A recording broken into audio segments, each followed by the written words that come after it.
তারিখে দিমাশকের 40 নম্বর খণ্ডের 261 নম্বর পৃষ্ঠায় এই ইতিহাসটা লেখা আছে। আগে রেফারেন্সটা শোনেন।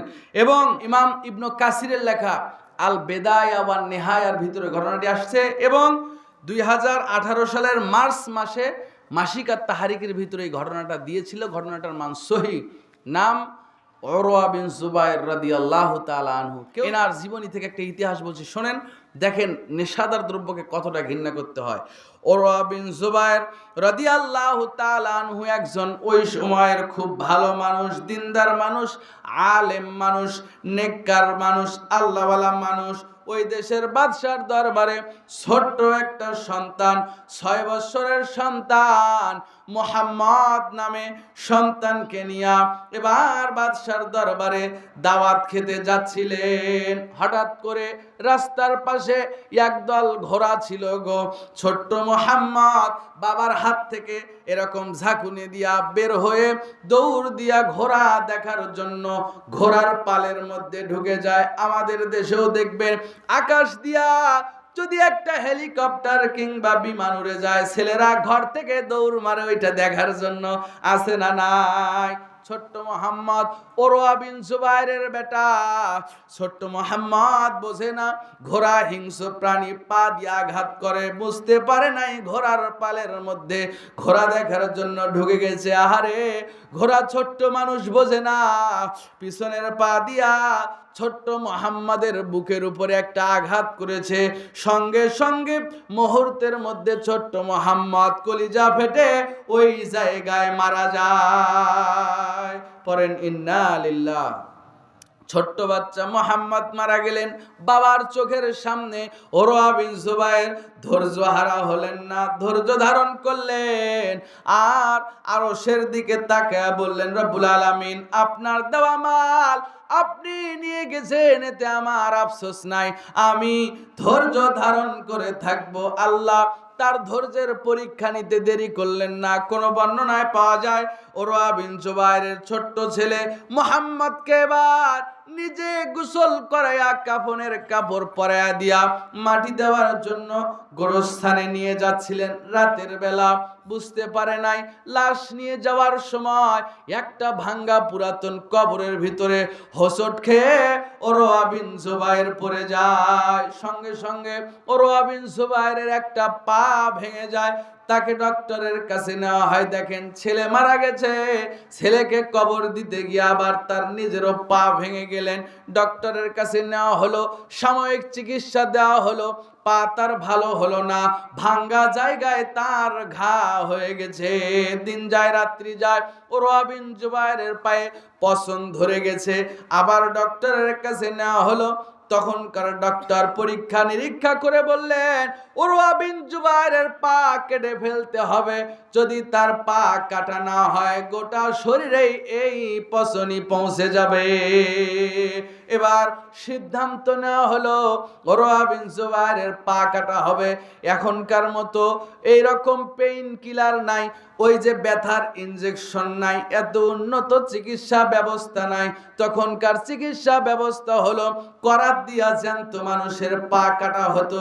এবার উরওয়া বিন জুবায়েরকে তখনকার অপারেশন থিয়েটারে নিয়ে যাওয়া হলো।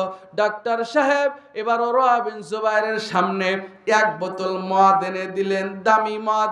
এক বোতল এনে দিয়ে বললেন, উরওয়া বিন জুবায়ের এই এক বোতল মদ তুমি পান করো, এই মদটুকু খেলে তুমি মাতাল হবে, তোমার ব্রেন টালমাটাল হয়ে যাবে। ওই সুযোগে তোমার পা করা দিয়া কেটে ফেলবো, তোমার কষ্ট হবে না, মানে তুমি টেরই পাবা না, তুমি মাতাল থাকা অবস্থায় তোমার পা কেটে ফেলবো। সঙ্গে সঙ্গে উরওয়া বিন জুবায়ের বলছে, আস্তাগফিরুল্লাহ।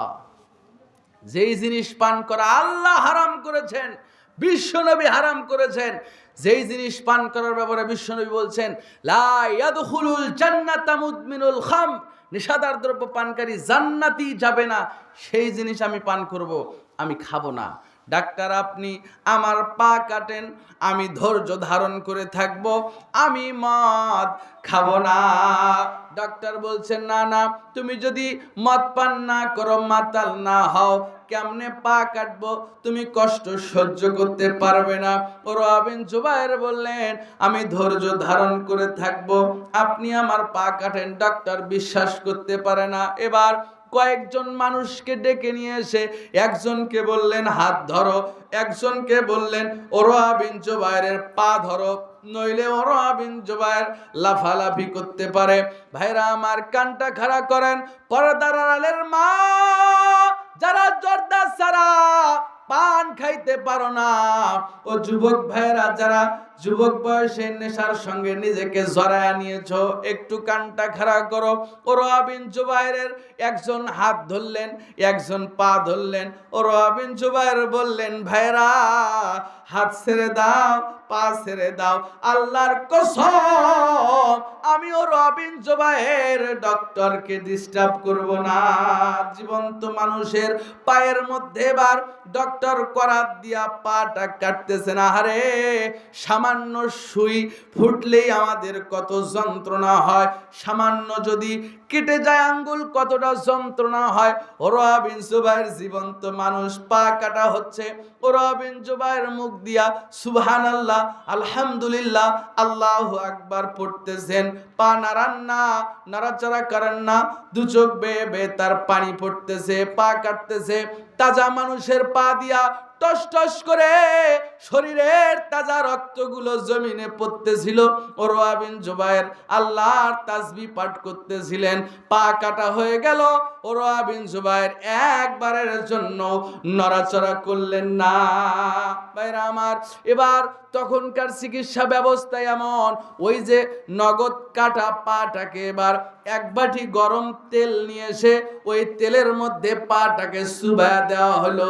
সঙ্গে সঙ্গে উরওয়া বিন জুবায়ের আর যন্ত্রণা সহ্য করতে পারলেন না। আল্লাহু আকবার বলে চিৎকার মেরে উরওয়া বিন জুবায়ের অজ্ঞান হয়ে পড়ে যায়। জোরে বলেন সুবহানাল্লাহ। আহারে, এতটা কষ্ট সহ্য করেছে, অথচ এক ফোঁটা মদ মুখে তোলে নাই। আল্লাহু আকবার কাবীরা।